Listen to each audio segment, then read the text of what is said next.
Shalom Bapak Ibu, kita memasuki bulan November dan dalam bulan November ini saudara tema dari gereja kita PIC adalah Advent. Mungkin kalau orang Katolik atau orang Protestan familiar dengan kata Advent, yang biasanya sebetulnya dimulai bulan Desember minggu pertama, saudara. Cuman karena Desember kita ada tema Natal, jadi kita majukan ke bulan November. Kalau saudara familiar dengan kalender liturgi, saudara dari gereja Anglikan, gereja Katolik, saudara mereka ada minggu-minggu, ada tanggal-tanggal minggu-minggu di mana mereka memperingati, minggu ini memperingati apa, bulan ini memperingati apa. Satu waktu saya mau khotbah mengenai itu, karena itu bagus buat kerohanian Bapak Ibu dan saya.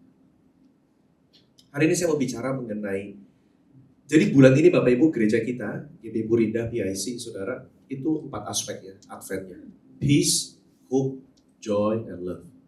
Gitu. Nah, bulan ini, minggu ini peace, saudara, ya damai, saudara. Saudara, kata Advent itu diambil dari kata Latin ad sama vent, saudara. Ad itu artinya bahasa Inggrisnya to, dan vent itu artinya come. Jadi Advent artinya to come, datanglah, gitu saudara, datanglah. Jadi ketika kita berbicara mengenai Advent, we are saying, come Lord, datanglah. Yang dimana dulu mereka memperingati kedatangan Tuhan yang pertama. Saudara ya kan, Advent, memperingati kedatangan Tuhan sebagai bayi Tuhan Yesus. Tapi sekarang kita nggak memperingati lagi sebagai bayi Tuhan Yesus. Kita pun menantikan kedatangan Tuhan kali yang kedua. Jadi ketika kita berbicara Advent dalam bulan ini, kita mempersiapkan hati kita untuk masuk ke dalam momen Natal. Saudara, ya. Bayangin Bapak Ibu, cepat sekali ya. Udah mau Natal lagi, saudara. Kayaknya baru Natal tahun lalu beneran. Tiba-tiba udah Natal lagi, saudara. Ya kita siapkan hati kita dalam bulan ini. Kita merenungkan semua pekerjaan Tuhan Yesus. Ada baiknya Bapak Ibu dalam bulan November, saudara. Buka Alkitab, baca kisah-kisah mengenai kelahiran Tuhan Yesus. Sehingga kita persiapkan hati sungguh-sungguh untuk terima yang terbaik dari Tuhan. Dan saudara, selain menantikan Natal, kita juga menyongsong kedatangan Tuhan kali yang kedua.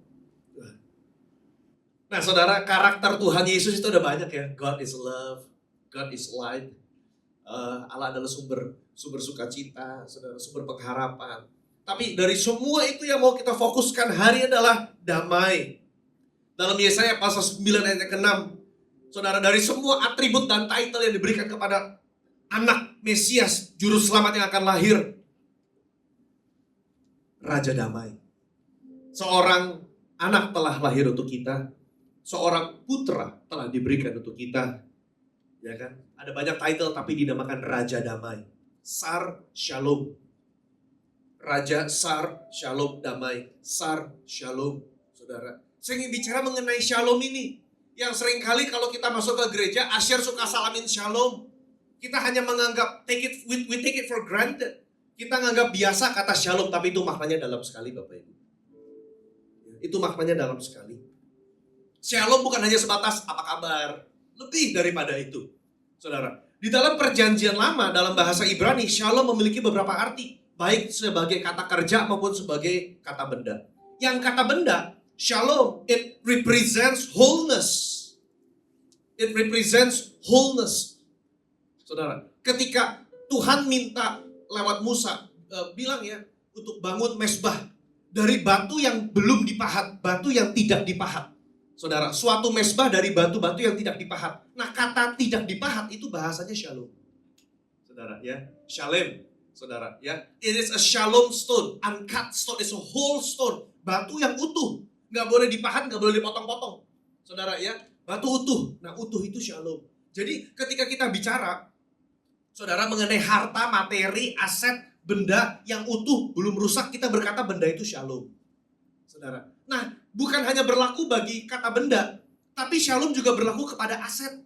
Saudara, kepada properti Bapak Ibu, keseluruhan aset properti yang Bapak Ibu punya. Saudara, maka dari itu Ayub bisa berkata, ini Ayub ya, engkau akan mengalami bahwa kemahmu itu aman, shalom. Properti rumah tangga Bapak Ibu bisa shalom. Kenapa kok bisa shalom? Karena engkau akan memeriksa tempat kediamanmu dan engkau tidak kehilangan apa-apa. Zaman itu maksudnya kalau ngitung kambing domba 10.000, oh masih ada 10.000, shalom namanya gitu. Nggak kurang 5, nggak kurang 10. Kalau kita bicara hari ini, aset kita, properti kita, oh semuanya baik adanya. Saudara ya, nggak ada yang dicuri orang, nggak ada yang dikorupsi, kita katakan shalom. Hidup kita shalom. Jadi kalau orang nanya, shalom, artinya apa? Utuhkah hidupmu? Roh, jiwa, tubuhmu utuh nggak? Kira-kira begitu. Rumah tanggamu utuh nggak? Hartamu utuh nggak? Propertimu utuh, semuanya holistik. Shalom nggak hidupmu? Itu shalom. Saudara, yang seringkali dalam bahasa Yunani, Eirene, di mana kita dapat kata Irene, saudara, nama kayak Iren gitu ya, Irene, itu arti kata shalom. Saudara, dalam bahasa Yunani-nya Irene, saudara, ya. Shalom. Dan juga dipakai untuk keadaan tubuh secara fisik, secara jiwa, secara roh.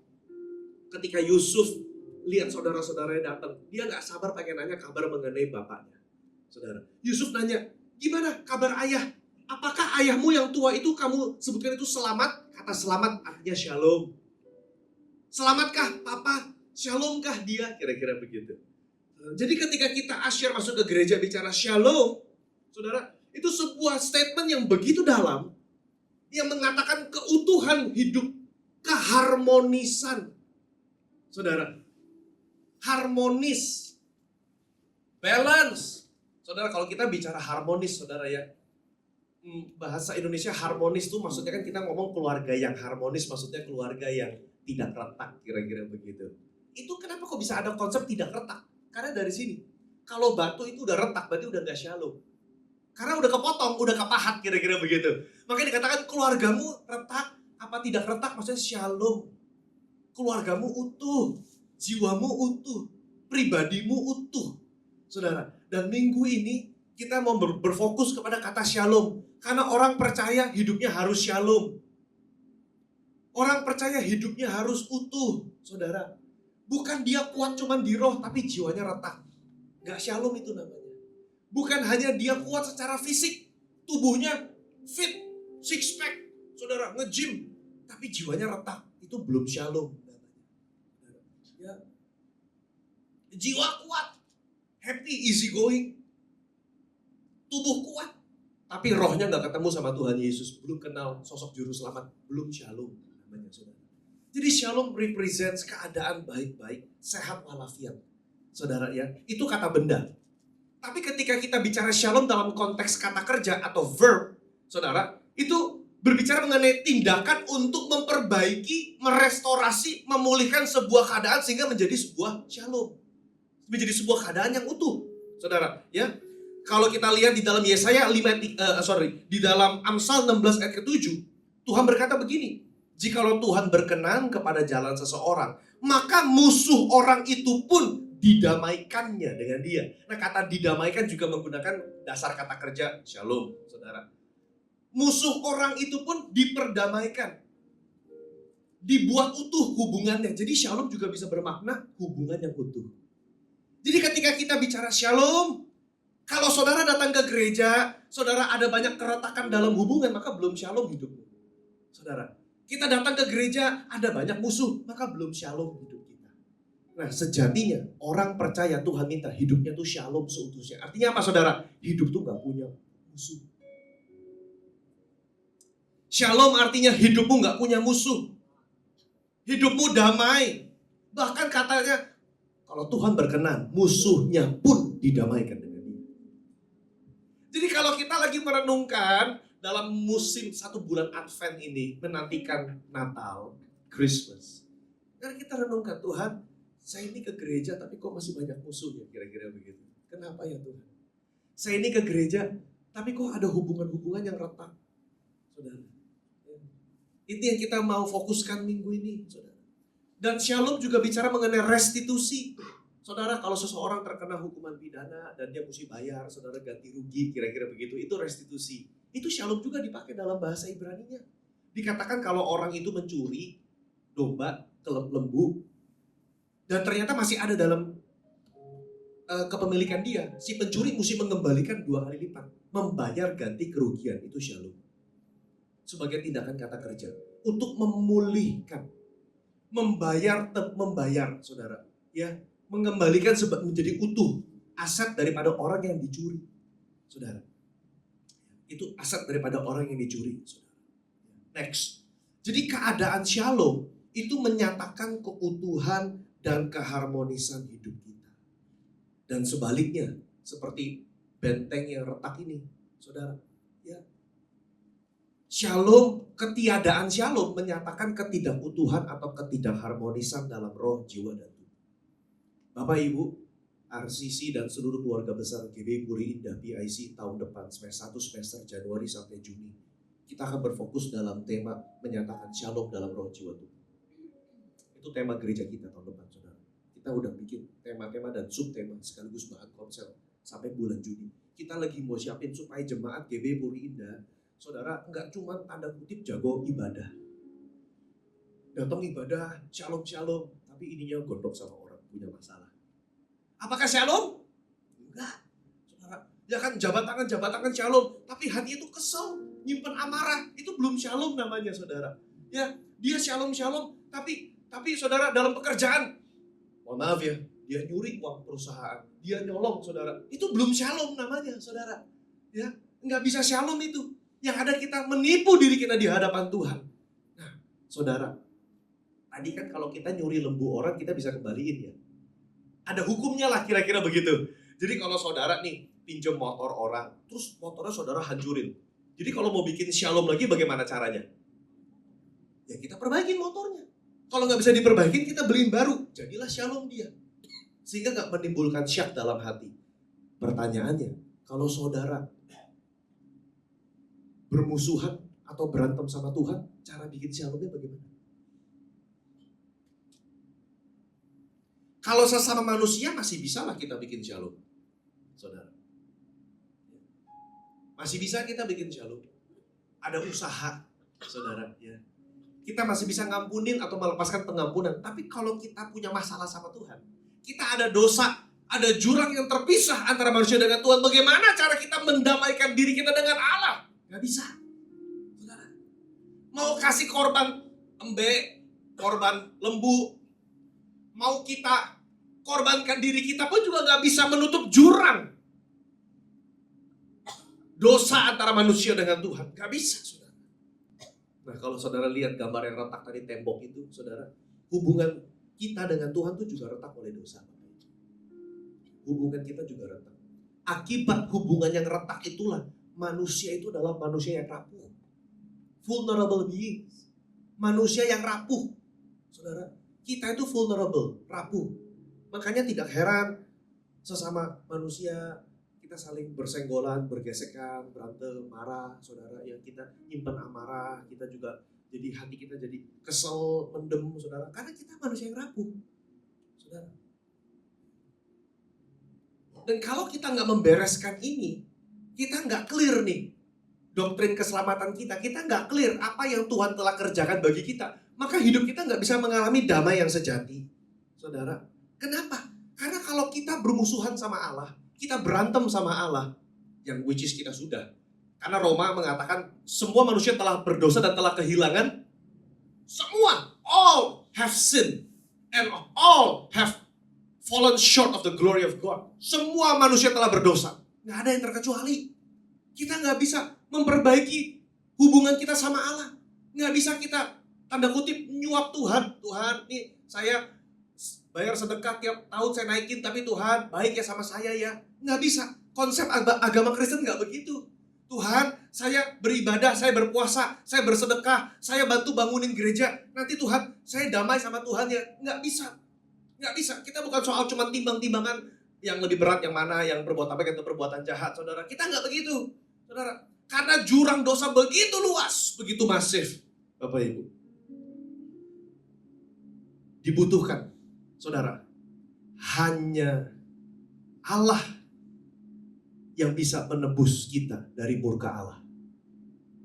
Karena kita berdosa terhadap Allah, maka hanya Allah lah yang bisa menebus kita, yang bisa membayar, menjadi sebuah restitusi, menjadi sebuah uang perdamaian yang bisa meredam murka Allah kepada kita. Musuh pribadi Allah.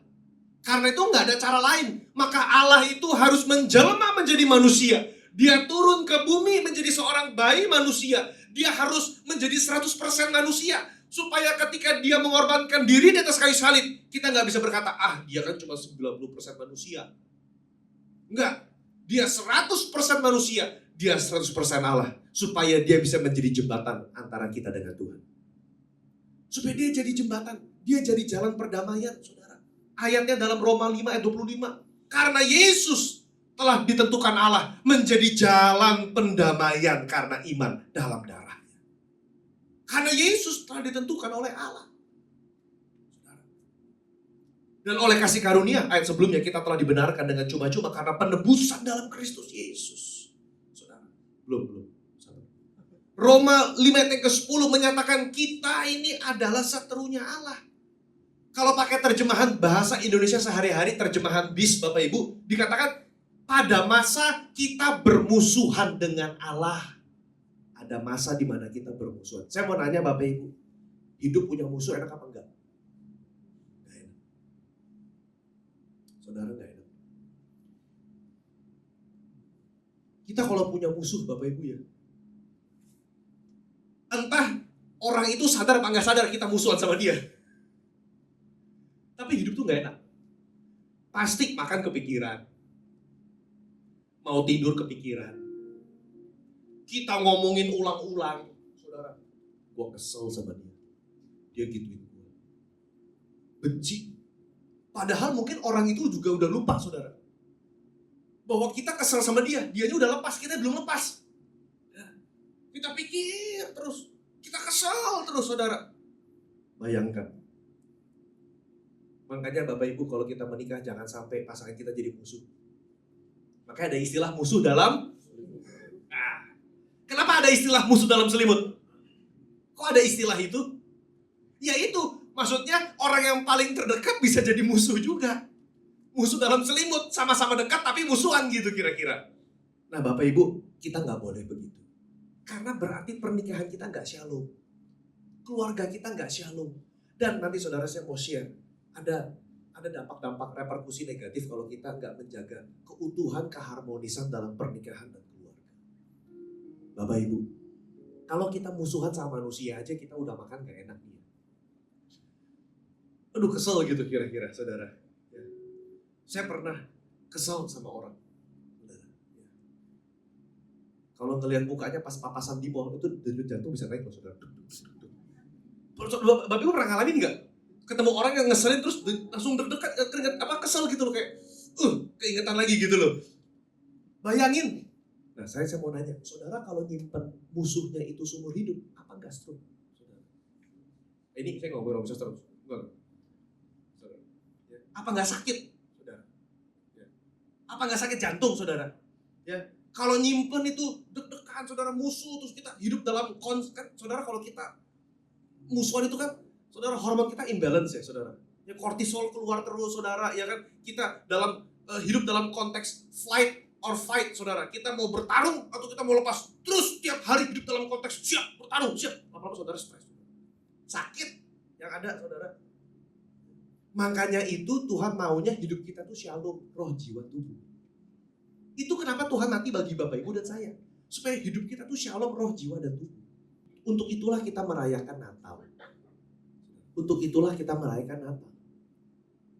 Karena ketika Tuhan datang, malaikat itu berkata kepada gembala, kemuliaan di surga dan damai sejahtera di bumi. Glory in the highest and peace be upon all the earth. Untuk itulah malaikat menyatakan kepada para gembala, shalomlah damai di atas muka bumi karena Sang Putra telah diberikan.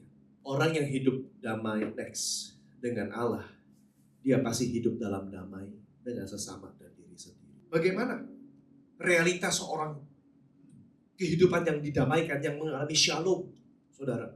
Ya. Roma 5 ayat 1 berkata begini, sebab itu kita mesti mulai dari sini Bapak Ibu, nggak bisa nggak. Ini fondasi kita. Kita yang dibenarkan karena iman, kita hidup dalam damai sejahtera dengan Allah oleh karena Tuhan kita Yesus Kristus. Ini dulu. Kalau kita nggak menerima keselamatan dari Tuhan, kita nggak percaya bahwa kita telah dibenarkan karena iman, we are justified by faith, maka kita nggak bisa memiliki hidup yang penuh dengan damai sejahtera. Orang yang nggak memulai hidup dengan damai sejahtera dengan Allah, dia sulit damai sejahtera dengan orang lain. Karena kenyataannya, untuk mengampuni orang itu sulit setengah mati. Jujur, untuk mengampuni itu sulit. Melepaskan pengampunan sulit. Ngomong gampang, tapi di hati masih ada luka. Jadi bagaimana cara kita sungguh-sungguh itu hidup dalam damai dengan pasangan kita, dengan anak kita, dengan partner bisnis, dengan orang klien atau siapapun yang mungkin mencuri uang kita. Bagaimana cara kita hidup dalam damai? Satu dulu, sadari realitas kehidupan kita bahwa saudara telah dibenarkan dalam Kristus. Saudara telah memiliki satu hubungan. Saudara telah didamaikan dengan Allah. Kita telah hidup dalam damai sejahtera dengan Allah.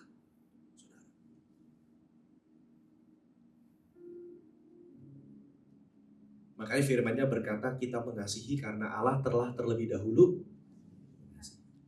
Kita bisa mengampuni karena Allah telah terlebih dahulu.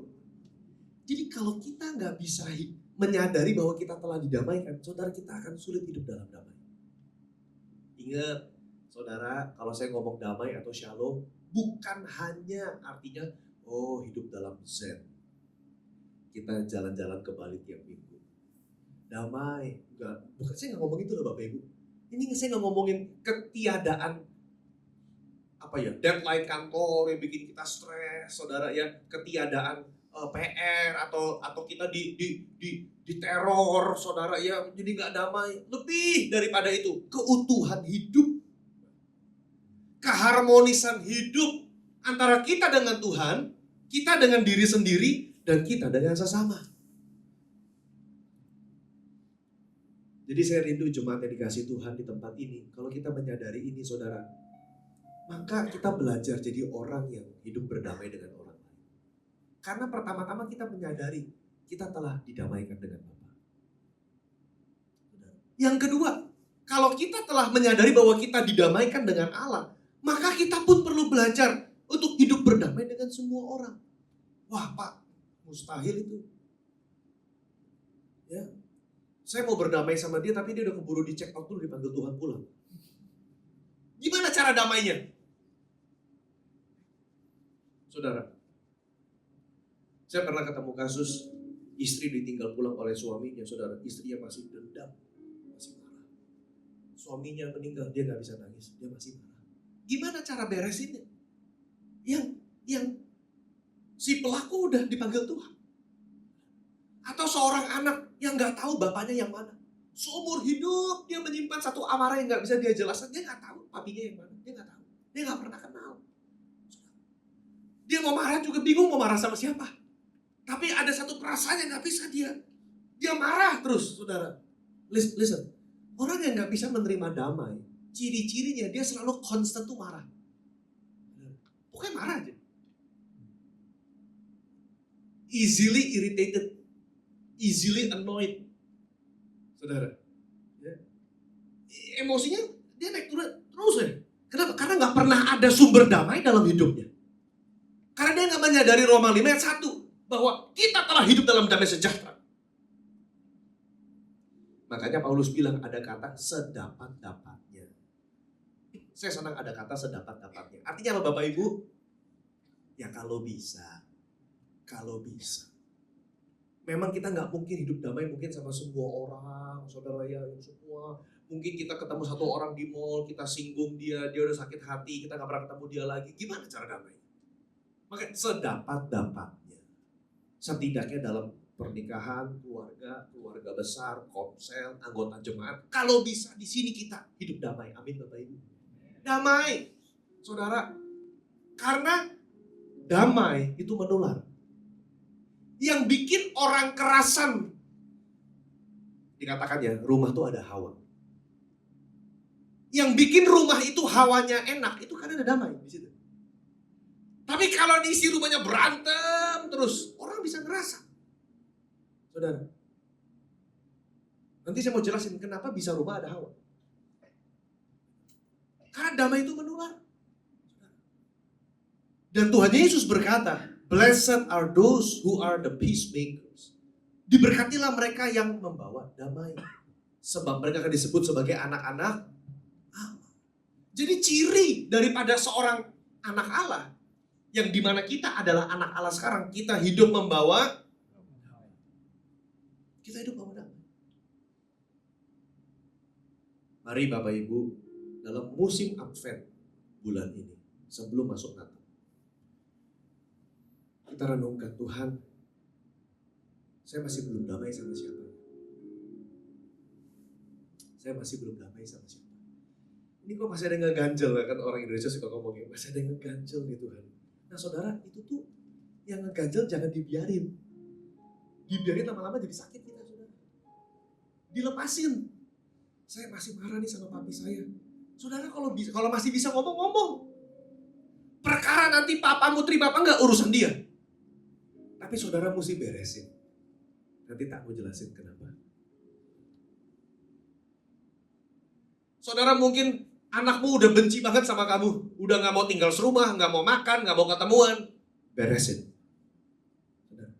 Sekalipun dia gak mau balas telepon kamu, dia gak mau balas WA kamu, dia udah gak mau Zoom, mungkin dia udah pindah ke luar negeri, emang sengaja mau jauh dari orang tuanya, tapi saudara mesti beresin. Supaya hidupmu di hadapan Tuhan benar. Perkara dia terima apa enggak, itu udah urusan dia. Wah, saya tahu tapi susah. Saya tahu itu susah. Tapi saudara, namanya hidup kita mesti berusaha sedapat-dapatnya. Sebisanya. Hiduplah dalam perdamaian dengan semua. Kenapa saya ngomong ini penting? Next. Dr. Caroline Leaf, saudara. Dia adalah seorang neuroscientist. Ini bukunya udah lama sekali, sekitar tahun 2015-2016. Bukunya yang Your Mental Mess, saudara, keluar 2021. Ini buku bagus sekali, saudara. Dia bilang, dia sebagai neuroscience, dia bilang, ternyata pikiran dan emosi itu menempati tempat yang nyata di dalam otak kita, di dalam neuron. Real, pikiran tuh real, emosi tuh real. Jadi dia kasihnya tuh di buku ini. Kalau pikiran kita negatif, neuronnya bagaimana gitu loh. Kalau pikiran kita marah-marah terus, hormonnya dia teliti. Karena dia kan saintis kan Bapak Ibu kan. Ya. Lalu otak kita bagaimana, saudara? Ya, dia jelasin itu ada. Jadi betul, pikiran dan emosi mempengaruhi kesehatan. Itu betul. Itu sudah diteliti. Bukunya ada, saudara. Ya.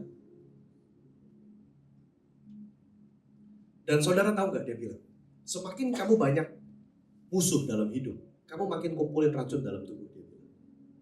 Makin kamu banyak marah, makin kamu hidup gak damai, makin kamu tuh punya banyak amarah begitu, kamu itu punya banyak musuh, kamu punya banyak racun dalam hidup. Dan kalau kamu belajar melepaskan pengampunan, itu kamu lagi belajar ngelepasin toksin dalam hidup kamu. Nah, maksudnya begitu. Semakin kamu ngampunin, semakin kamu hidup dalam memutuskan, ya saudara, forgiveness is a choice. Forgiveness is a choice.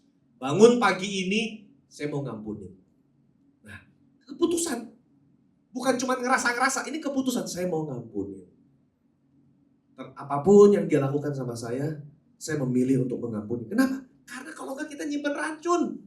Saudara, ya ini mesti khotbah tersendiri. Saya ada khotbahnya saudara, ya udah lama saya nggak khotbahin, tapi ini bagus ya, saya diingetin lagi soal ini, saudara. Ya.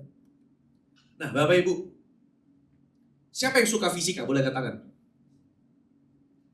1, 2. Siapa yang pernah dengar quantum fisik? Yang pernah dengar quantum entanglement? Keterikatan kuantum. Nah, saudara, itu satu ilmu baru dalam quantum fisik yang berusaha menjelaskan sebetulnya apa yang Alkitab sudah lama ngomong. Saudara, quantum fisik itu bicara satu konsep dunia fisika yang nggak kelihatan, saudara ya, yang lebih kecil daripada elektron, saudara ya. Dan quantum fisik itu udah main di atas fisikanya Newton, saudara ya. Udah di atas hukum fisika yang kita pelajari di SMP SMA, itu udah aneh, saudara ya, enggak. Tetapi quantum fisik bisa menjelaskan kok bisa ada ayat apa yang kamu terikat di bumi dilepas di bumi? Karena dalam konteks hukum fisik, kalau satu partikel kita kasih respon, partikel yang terhubung sama partikel ini entah seberapapun jauhnya, dia akan juga langsung terkena dampak. Sekalipun berbeda benua, Sekalipun jauh saudara ya, dari situlah dasar science fiction mengeluarkan konsep teleportasi. Karena apa yang terjadi sama partikel satu ini bisa berhubungan sama yang situ. Dan dikatakan in him, in Christ, di dalam dia segala sesuatu ada. Jadi bagaimana caranya Tuhan itu menopang seluruh ciptaan? Ya, kuantum fisik berusaha ngejelasin walaupun dia nggak percaya Tuhan, tapi semakin kita pelajari semakin kita menemukan Tuhan Yesus di situ. Nah, saya mau ngomongin, saudara nggak usah pusing dulu ya. Saudara yang tertarik nonton aja. Itu cuma 10 menit. Ya saudara nanti nonton aja, saudara yang cuma 10 menit, 15 menit. Ini saya jelasin sederhana. Di dalam hukum kuantum fisik, apa yang kita lepaskan itu berpengaruh juga terhadap orang lain. Dan begitu juga orang lain terhadap kita. Kalau saudara nggak mau ngelepasin pengampunan, itu seperti kayak ada benang nempel sama orang lain. Kayak ada hubungan. Entangled, intertwined, entangled namanya, terikat. Saudara. Saudara makin nggak mau ngelepasin, makin ikat tuh. Makin banyak amarah, makin keikat saudara. Ya. Kuantum fisik udah bisa jelasin. Tapi kan susah kita ngomongnya saudara. Saya juga bukan orang fisika soalnya. Ya, tapi sedikit banyak saya ngerti gambarannya loh. Nah, artinya kalau saudara melepaskan pengampunan, saudara mau belajar hidup dalam damai, saudara ya, maka kita melepaskan hubungan dengan keterikatan dengan orang tersebut secara ya kasat mata nggak kelihatan gitu saudara. Kita lepasin. Sehingga kita nggak ikutan stres, kita nggak ikutan sakit saudara. Kita lepasin aja udah. Nah hidup itu mesti shalom begitu. Makin saudara nggak bisa ngelepasin itu, saudara makin nggak harmonis hidup kita. Shalomnya hilang. Kalau shalom hilang saudara, itu berpengaruh. Maka dia bilang, ini dia ngomong saudara ya, makin kesini banyak anak muda itu meninggal belum pada waktunya. Kenapa? Banyak nyimpen sakit hati, banyak nyimpen, saudara. Yang sebetulnya bisa dicegah. Stres bisa dicegah, depresi bisa dicegah. Semua bermula dari awal karena kita sakit. Kita nggak bisa shalom dengan diri kita sendiri, atau mungkin bahkan kita nggak bisa ngampunin diri kita sendiri karena ada perbuatan negatif yang kita lakukan di zaman dulu. Kita pernah trauma dan kita nggak pernah bisa ngampunin diri sendiri. Sehingga setiap kali kita ke gereja, kita membawa beban itu. Jadi tubuh kita tuh stres, tubuh kita tuh kayak nggak damai, capek saudara. Itu bisa sakit. Saudara lepasin. Itu damai yang sejati, itu shalom. Next, saudara, Alkitab sudah ngomong jauh-jauh hari. Saya minta AI gambarin ayat ini. Hebatnya saudara, AI bisa gambarin ya. Saya baca Yesaya 57. Orang-orang fasik adalah seperti laut yang berombak-ombak, sebab tidak dapat tenang. Dan arusnya menimbulkan sampah dan lumpur, makanya banyak sampah. Tiada damai bagi orang-orang fasik. Yesaya udah ngomong, kalau kamu gak ada damai, kamu hidup gak akan tenang. Udah selesai. Jadi kalau kita restless, motong kopi udah dipotong, kafein udah gak minum, teh udah gak minum, tapi kok masih restless ya hati ya, kayak gak tenang gitu loh, kayak deg-degan, panik, kadang-kadang terus-terusan keringat dingin, saudara ya, tangan tuh basah terus, saudara. Kan orang suka bilang ini apa jantung.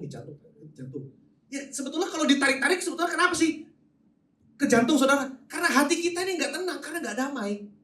Kita gak bisa shalom begitu loh sama diri kita sendiri. Kita udah ngomong. Makanya orang fasik itu hidupnya itu apa? Omongannya apa? Ya kalau orang udah gak damai, udah gak tenang, yang keluar dari hidup itu cuma sampah sama lumpur. Banyak sampah sama lumpur. Ujungnya apa? Nyumbat pembuluh darah Bapak Ibu. Nyumbat. Saudara, hidup perlu damai.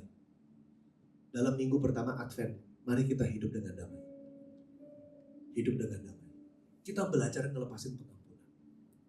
Saudara, belajar lepasin pengampunan. Bagaimana caranya Pak? Slide terakhir. Beberapa ayat tadi saya ulang. Mari kita ada awareness, kesadaran.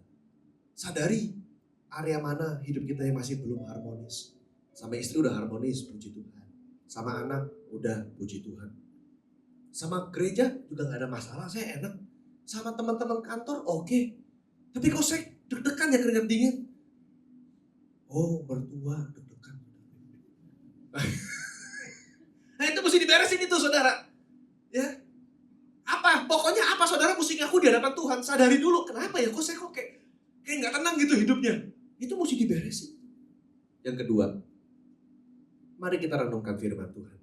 Mazmur 23 berkata, ia menyegarkan jiwa. Itu perkatakan terus. Tuhan, saya ini kok capek ya. Kayak laut yang penuh dengan sampah dan lumpur. Tuhan, segarkan jiwa saya. Bersihin Tuhan lumpur-lumpur dosa dalam hidup saya. Bersihkan. Renungkan firman. Yang ketiga, izinkan Roh Kudus. Saudara, ini ayatnya bagus. Ayat fullnya begini, ayat fullnya. Allah damai sejahtera. The God of peace. Biarlah Allah yang penuh dengan damai sejahtera menguduskan hidupmu sepenuhnya. Roh, jiwa, dan tubuhmu. Itu. Jadi ada kata the God of peace. Allah yang damai sejahtera itu. Jadi saudara, emang bukan kita yang bertanggung jawab membereskan. Karena kita nggak bisa. Kita ciptaan. Mesti pencipta yang beresin hidup kita. Amin. Nah itu udah ada ayatnya tuh. Tapi kita mesti izinkan. Roh Kudus, pulihkan saya. Roh Kudus beresin, ada trauma-trauma, ada sakit di masa lalu. Roh Kudus bereskan. Bisa loh saudara, tiba-tiba Tuhan tuh ingetin, kamu nih masih marah sama ini. Begitu kita keinget, masih ada kayak kesel gitu saudara. Itu mesti bereskan. Beresin. Tanpa disadari, jangan-jangan kita tuh ngomongnya ketus gara-gara kita masih ada bagasi di masa lalu. Makanya kita ngomongnya ketus terus. Kita juga mikir, kenapa ya saya ngomongnya ketus? Saya sebetulnya gak mau ngomong begitu, cuma kelontar aja langsung. Nah kita mesti renung, kenapa ya? Berarti ada sesuatu yang belum pulih nih dalam hati saya. Karena Tuhan Yesus berkata, segala sesuatu yang kotor itu bukan dari luar ke dalam, tapi dari dalam. Berarti dari dalam ini ada sesuatu yang luka, yang perlu diberesin. Nah itu mesti minta Roh Kudus. Dan yang keempat, saudara, Tuhan Yesus berkata, kalau kamu pergi ke gereja, memberikan persembahan, dan kamu ingat ada syak sama saudaramu, tinggalkan persembahanmu, pergilah apa? Berdamai. Shalom dulu. Pergilah berdamai. Jadi Tuhan Yesus pun meminta kita untuk menindaklanjuti. Ayo, lepaskan pengampunan. Ayo beresin dulu. Baru kembali ke gereja. Amin. Slide terakhir. Saya undang Wayang Singan maju.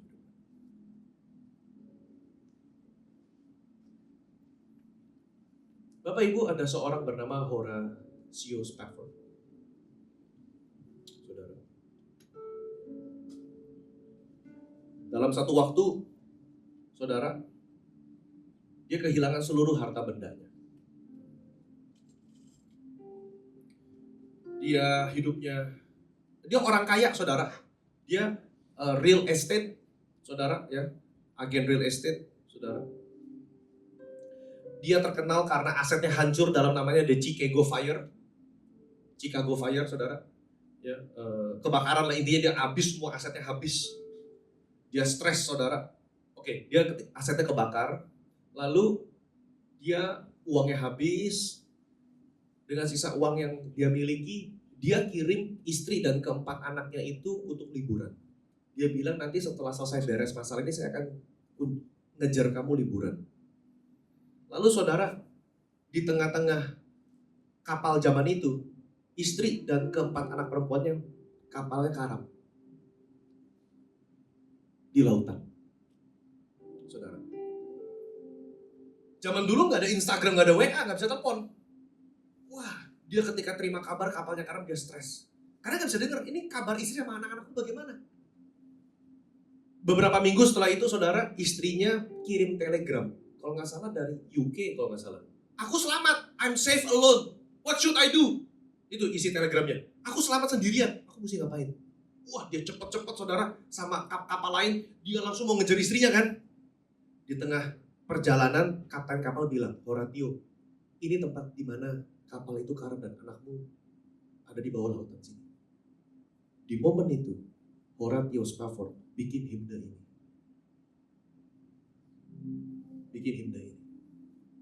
Yang saya mau nyanyikan.